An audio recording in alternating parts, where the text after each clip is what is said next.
from the usual decorative knots I demonstrate, but I'm often asked about splicing.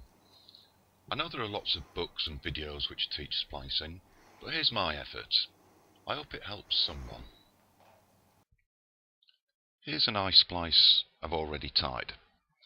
I say it's not decorative, but it could be the start of a decorative project, something like a dog lead perhaps. Let's start a new one. I've started by unlaying the three ends which I'm going to use to make the EyeSplice. You may notice that I've taped over the ends so that they're easier to thread through the body. I'll unlay these ends until I've got enough to thread through the body 4 or 5 times. Now I'll lay these three ends across the body at a point that gives me the size of loop that I desire.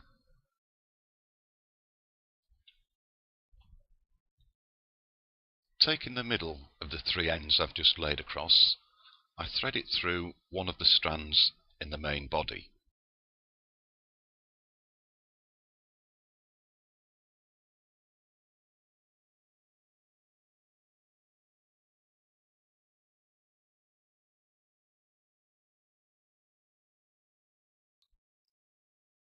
Now I'll take the top end and thread it through the next strand of the main body, that is, through the strand after the one I took the first end through.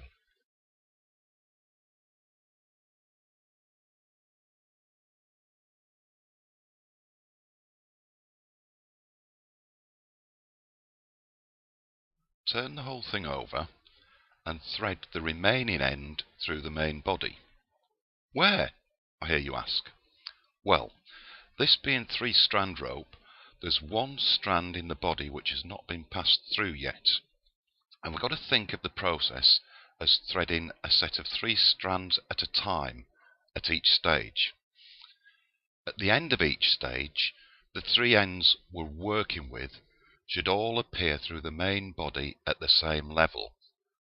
That is, the same distance from the top where we started.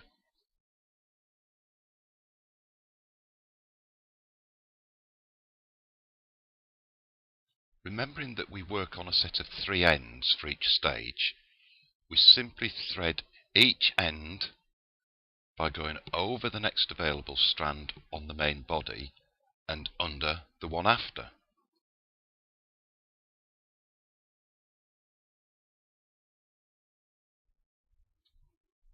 It's important that we thread the ends through strands on the main body, not through another of the ends that we're working with. This is where some people slip up. Remember, thread over and under strands in the main body only. We've only one end left for this stage, so thread that over and under. Remember, over and under a strand in the main body, not through one of the ends we're working with.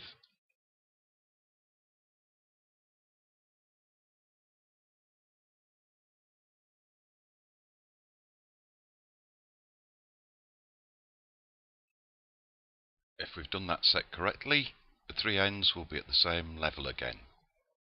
Yes, that looks good.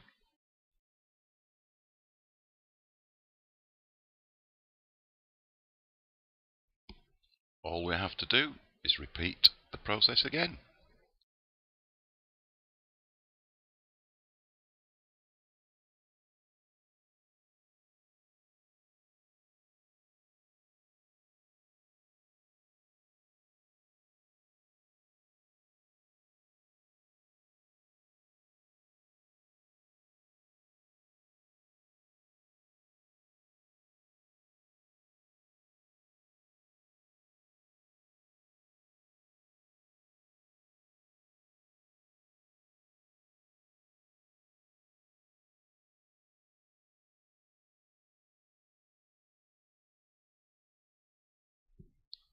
Four or 5 sets should be sufficient.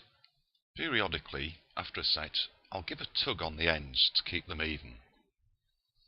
It also helps to roll the splice between your hands to keep it smooth and even too.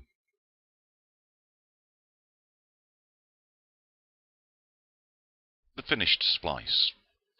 I'll trim the ends off and might just leave a small amount showing. I might melt the ends, or I might even whip the ends over the body so that the ends don't show.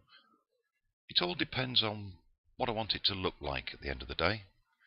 But anyway, that's a simple EyeSplice.